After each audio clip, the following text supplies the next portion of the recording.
Graziella, che fa la coordinatrice internazionale, oltre ad averci portato per mano nel cammino, senza di lei sarebbe stata un'impresa titanica. O Luz, che organizza il nazionale, si invaso di gente che poi alla fine ti sembra di conoscere da sempre.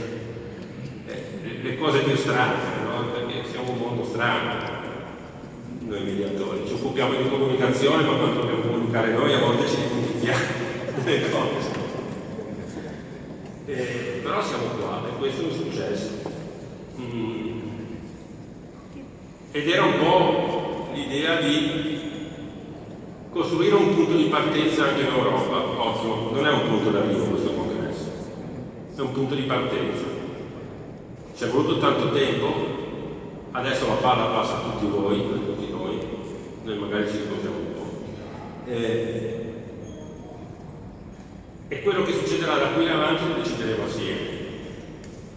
Se abbiamo voglia di fare lo sforzo di lavorare insieme, di studiare insieme, di lasciare un pezzettino delle nostre certezze per lasciarci toccare un pezzettino delle certezze degli altri, oppure se arroccarci ognuno nella propria chiesetta e pensare che la sua visione del mondo è la visione del mondo. Questa è una scelta personale di ognuno di noi. E spero che queste giornate diano un contributo a tutti, alla riflessione, alla crescita personale. Io penso che i congressi sono, come ho detto prima di tutto un luogo di incontro, a volte possono essere un luogo di approfondimento, ma ci sono tante persone che possono costruire cose assieme dopo, come è successo a tutti noi che siamo qui altre volte.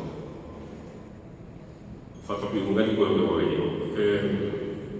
Mettere insieme le teste vuole anche dire, come diceva prima Nicola Gai, mettere insieme o provare a mettere insieme le cose buone, perché quelle cattive ci pensano da sole a mettersi assieme a niente, non hanno bisogno dell'aiutiamo.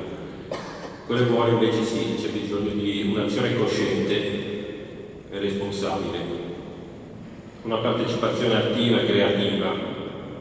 Una volta si usava un altro nome, ma se lo dico qualcuno sarà venuto.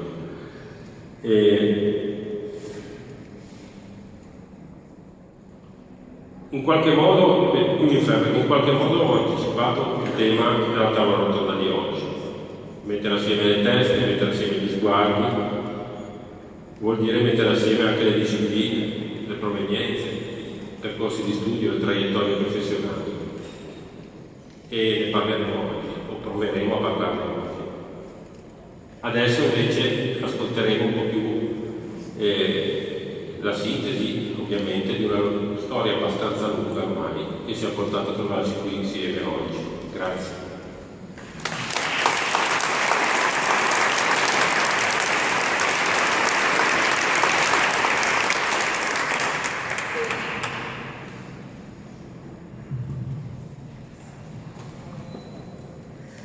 Vorrei augurare buon lavoro agli interpreti que sono in cabina, Daniela y Virginia.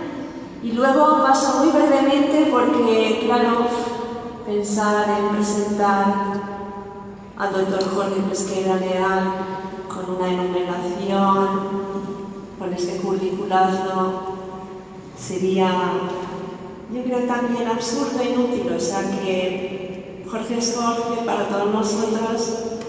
Muy a menudo utilizamos la palabra familia, yo creo que también comunidad te da esta idea. Entonces, claro, es pluridoctor, es director de muchas cosas, Instituto de Mediación de México, pero Danilo y yo tuvimos la suerte también de visitar muchas obras sociales de las que se ocupa. Entonces, viendo, como vimos, de las caras de nuestros amigos del Cerezo, yo creo que sin más, sus palabras, y entonces, Jorge, a ti la palabra ya.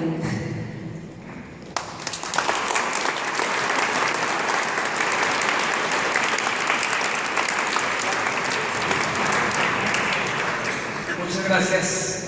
Una vez más, me corresponde hacer uso de la voz para impartir una charla que espero sea del agrado y sobre todo responda a las expectativas de todos y cada uno de ustedes, lo que no es sencillo, porque por una parte me comentaban Danilo y Mara que bueno, no nos encontramos en América, estamos en Europa, particularmente en Italia, y en lo que se refiere a los italianos, bueno, tienen su propia percepción de la mediación y tal vez no necesariamente todos estemos en la misma frecuencia de mirar la mediación no solo como una técnica que indudablemente es de extraordinaria utilidad y es importante que la conozcamos y que la apliquemos, no solo como una metodología que tiene un mayor grado de dificultad su aplicación, pero que es importante también que esté a flor de piel en nuestra práctica. Ya un paso más adelante, observar la mediación como un movimiento social de paz y de concordia, pues nos lleva a otro grado de dificultad y bueno, ahí ya surgen o colisionan ideas precisamente porque se parte del punto de que estamos yendo demasiado lejos y que bastaría y sería suficiente con concretarnos a ser simples técnicos de una metodología sencilla que no pide más que dar o generar facilidades a quienes son los protagonistas del conflicto para que ellos construyan una solución y sigan el rumbo de vida sin haber experimentado ningún cambio como seres humanos. Cuando hablábamos nosotros precisamente de los antecedentes de la mediación, del estado que guarda en la actualidad y la perspectiva de esta, a mí se me vino a la mente no tanto iniciar haciendo alusión o referencia a los congresos nacionales y mundiales, en este caso particularmente a la 10ª edición en la que nos encontramos y que aconteció durante los anteriores congresos, sino que me pareció importante ubicarme en ciertos momentos de la historia de la humanidad que no tienen que ver necesariamente con una perspectiva bíblica en la que el primero que hizo de las suyas fue Caín con Abel y resolvió el conflicto de muy mala manera, por cierto, sino qué ha acontecido en la evolución de nuestra especie y en qué momentos se ha tenido que hacer un alto para reflexionar sobre qué hacer para solucionar pacíficamente nuestros conflictos.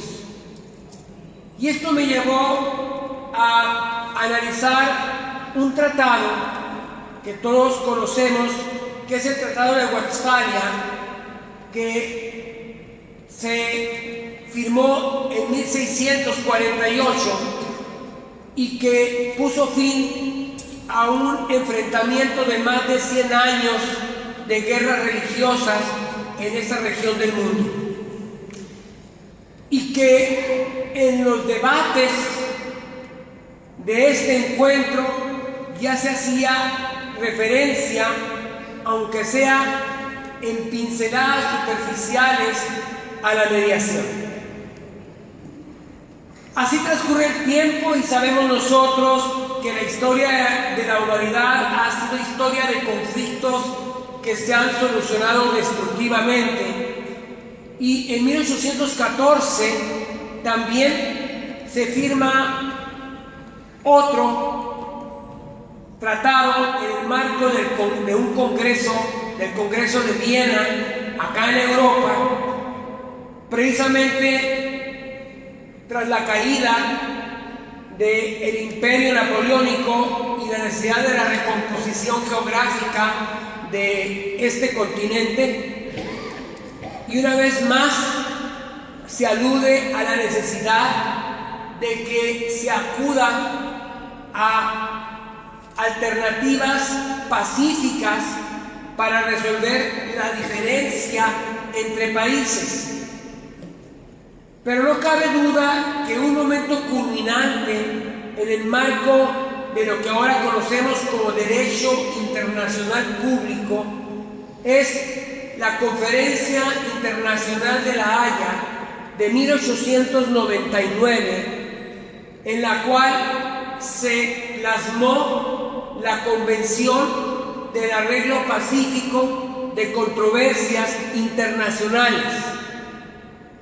Me parece de suma importancia porque en el preámbulo de esta convención se asentó que era necesario que los países que habían participado en esta conferencia, entre los que se encontraba el Reino de Italia y la República Mexicana, entre otros, España, etc., era necesario que se elaborara intensamente para favorecer la amistad de los pueblos a través de la solución pacífica de las controversias entre estos. A mí me parece de una enorme intensidad cuando se usa una palabra y se le da el valor que conlleva en sí misma: amistad.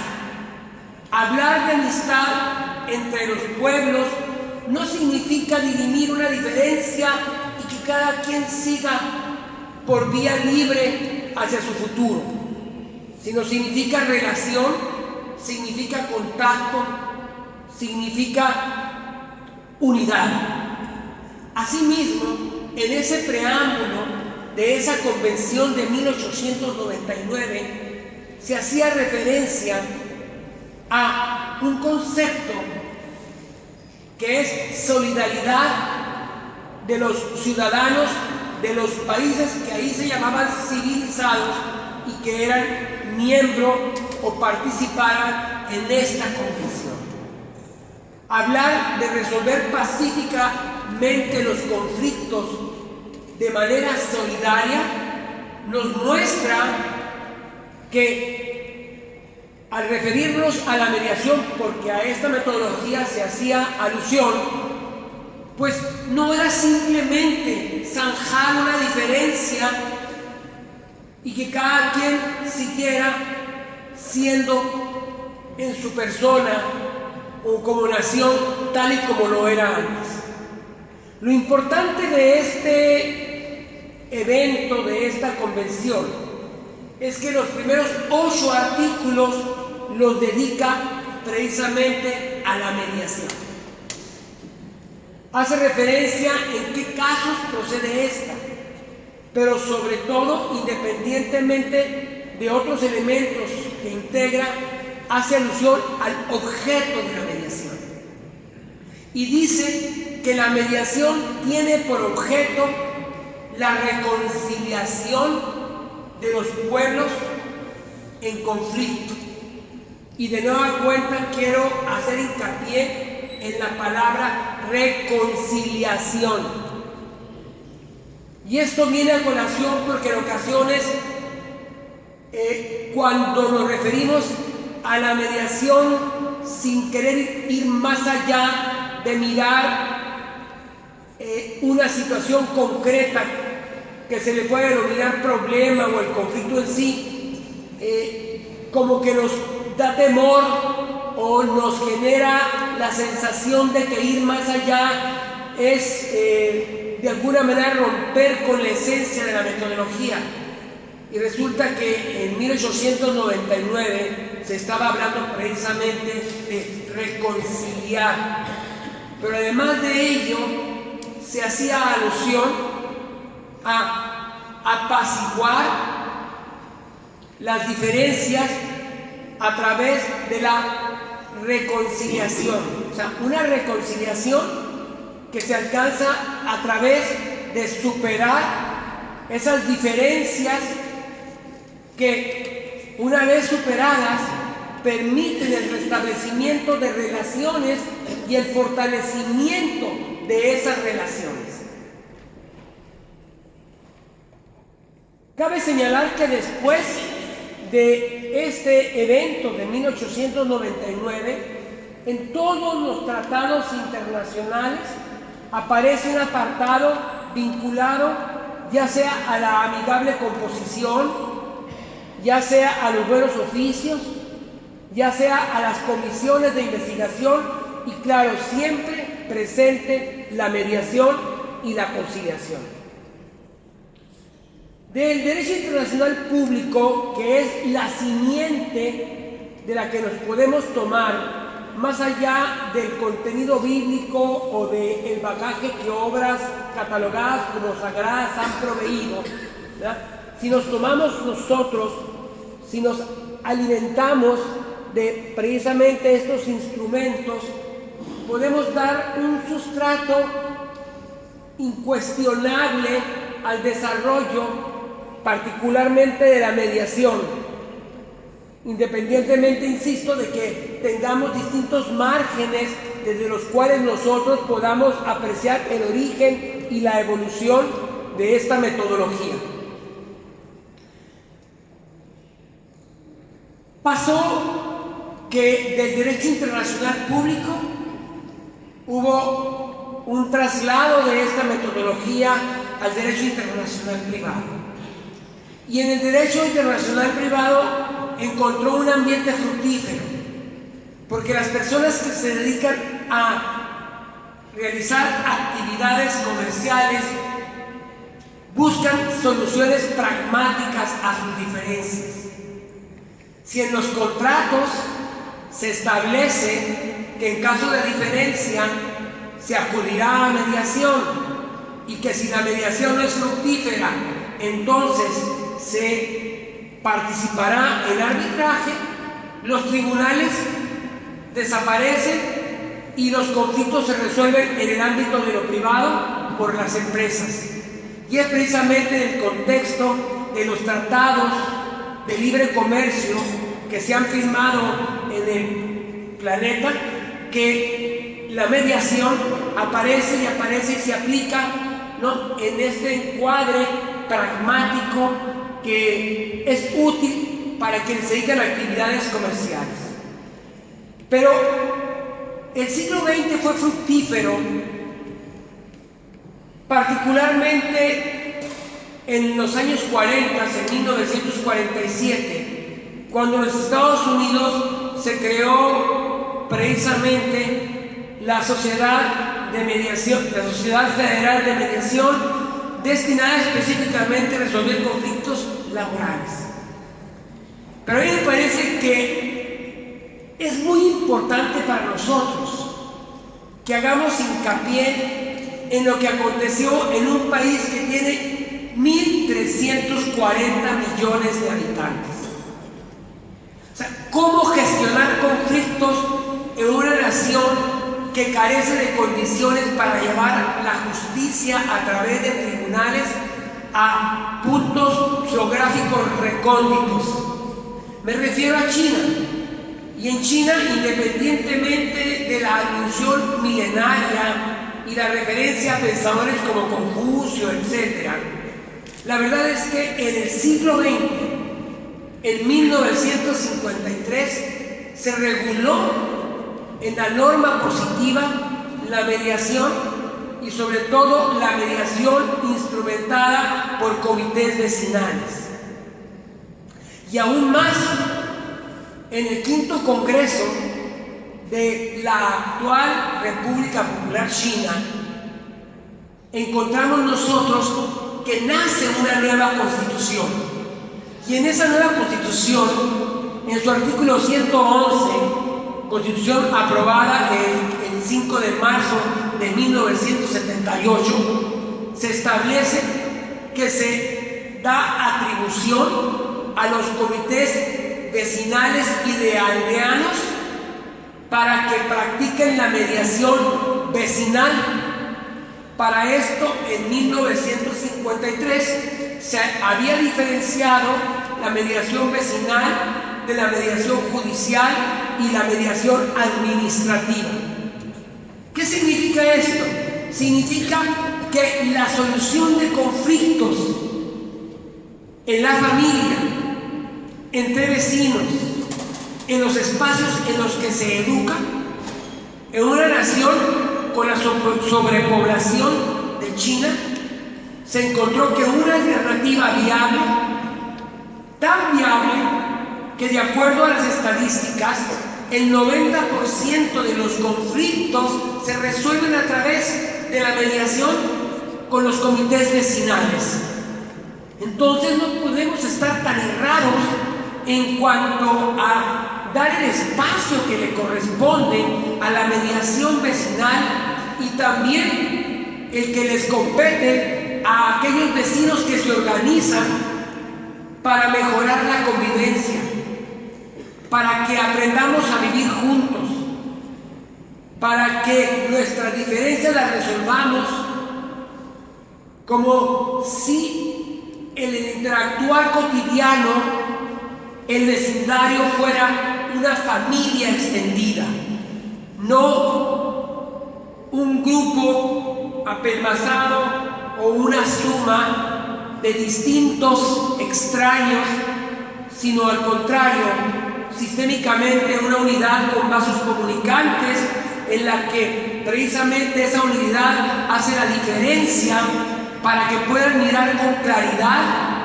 dónde están sus verdaderos conflictos y no que se extravienen aquellos que no son tales, sino que en todo caso más bien son la prefabricación de algo que te mantiene siempre pensando en una diferencia y no te permite mirar con claridad dónde se encuentran tus verdaderos conflictos. Y fíjense qué tan interesantes. Mientras que esto sucedía y ha sucedido y acontece en estos momentos en China y en otros países de Oriente, en la nación aún más poderosa del mundo, aunque económicamente China se pulsa con los Estados Unidos, pero bélicamente no es así. Estados Unidos hizo un ejercicio de reflexión que merece la pena que yo haga un pequeño paréntesis y me remonte a los años 60 del siglo pasado. Esos años 60 llenos de energía, de vitalidad, de contestación, de ruptura con lo establecido, de colocar incluso en el banquillo de los acusados al sistema capitalista y los valores relativos del sistema capitalista, el individualismo, el consumismo, el éxito material, etc. Pero también el sistema de justicia. El sistema de justicia fue colocado en los años 60, ¿no? Porque se partía de premisas tan relevantes como la siguiente: la justicia que administran los tribunales es una justicia a la que no tiene acceso todo ciudadano.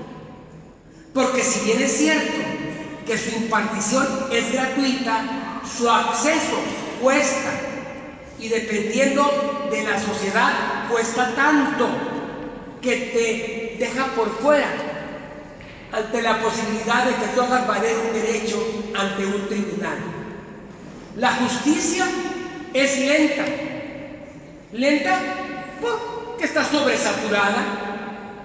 Lenta porque los casos se acumulan en razón de la conflictividad o del espíritu bélico de la sociedad. Pero también lenta porque los abogados mismos se encargan, cuando no le asiste la razón a quien representan y no tienen la probabilidad de sorprender al juez, de convertir un conflicto que se podía resolver en días o semanas en una disputa que se soluciona en años. Asimismo,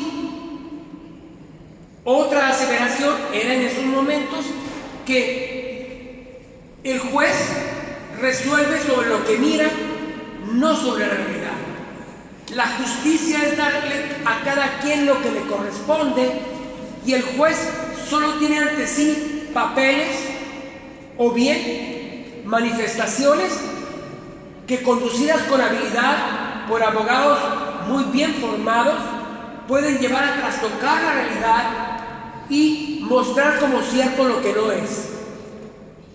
Si a ello le sumamos la corrupción en naciones subdesarrolladas, si a esto sumamos fundamentalismos o cuestionamientos ideológicos en naciones desarrolladas, si a ello también incorporamos que a más poder, menos posibilidad de que se haga efectiva la justicia, y a menos poder, más probabilidades de que una persona sea víctima de injusticia, entonces que un tercero decida por nosotros nos coloca en alto riesgo de que esa decisión no sea darle a cada quien lo que le corresponde. Y fue de esta manera como en esta nación, en los Estados Unidos de Norteamérica, en 1976, se convocó a una reunión de extraordinaria importancia e impacto en el mundo desarrollado. El nombre de la conferencia fue "De las causas de la insatisfacción de los ciudadanos con la impartición de justicia". Y quien convocó a este encuentro fue el presidente de la Corte Suprema de los Estados Unidos, en aquel tiempo Warren Burger. Y en ese encuentro estuvieron presentes quienes debían estar, desde investigadores, académicos, juristas, jueces, etc., haciéndose la pregunta si la justicia adversarial no responde a las necesidades de los justiciables, ¿qué alternativa entonces tenemos para que verdaderamente a aquella persona que tiene la razón se le provea? Y claro, apareció una puerta, la puerta de la mediación. Pero alguien con mente preclara señaló: ¿y por qué solamente dos puertas? ¿Por qué la puerta adversarial y la puerta de la mediación? ¿Por qué no desarrollar tribunales multipuertas que tengan varios cerrojos o varios espacios de apertura que permitan no solo acudir a la justicia adversarial, sino además a la mediación, o además a la conciliación, o además al arbitraje, o a cualquier otra metodología de solución de conflictos distinta a la justicia adversarial pública tradicional? Lo importante de esto fue que la organización más influyente de abogados de Estados Unidos y del mundo, que es la American Bar Association, tomó como propio el resultado de este encuentro, de esta conferencia, y rápidamente hizo algo muy importante que no solemos hacer en otros países, ¿no? Se ocupó para incorporar en el currículum de las licenciaturas en Derecho los métodos alternos de solución de controversias. Y simultáneamente se iniciaron ejercicios y prácticas que culminaron en los siguientes años con la afirmación de que los métodos alternos, y particularmente la mediación, eran una vía eficaz ante la justicia adversarial que actualmente se aplica en Estados Unidos y que incluso tuvo tal potencia en aquel momento que desde 1987 se estableció lo que se llama la Semana Anual de la Mediación, que es una semana en la que en la mayoría de los estados de los Estados Unidos se paraliza el sistema de administración de justicia para dar cabida a aquellos casos que se desee solucionar a través de vías colaborativas de solución de conflictos. Y así como sucedió en dos naciones a las que he hecho alusión, como China, como Estados Unidos, y en ambos casos con distintas ópticas, en distintas culturas, con distinta visión de la realidad misma, precisamente por las características de cada sociedad, lo que encontramos es de que no hay duda de que la mediación es una metodología que está a disposición de los justiciables para que estos solucionen sus diferencias por ellos mismos. Es decir, quien es el dueño del conflicto se convierte en el dueño del proceso y en el dueño de la solución. Difícilmente no se le daría a alguien lo que le corresponde en un espacio en el que es protagonista durante todo el proceso hasta su conclusión, salvo que hubiera un desequilibrio y un mediador deshonesto que se alara a alguien que tiene fuerza, que tiene poder, y terminara haciendo suponer a uno de los mediados que está llegando a una solución que es la correcta sin que esto sea así. Pero estaríamos hablando de la excepción. Los años 70, los años 80, los 90 y los 14 años que llevamos del siglo XXI han propiciado en todos los países del mundo, en todos los continentes, ejercicios dentro del sistema de justicia o fuera del sistema de justicia para llevar a la práctica la mediación. La Unión Europea no es la excepción y lo ha hecho en sede judicial en distintos ámbitos, con distintos ritmos.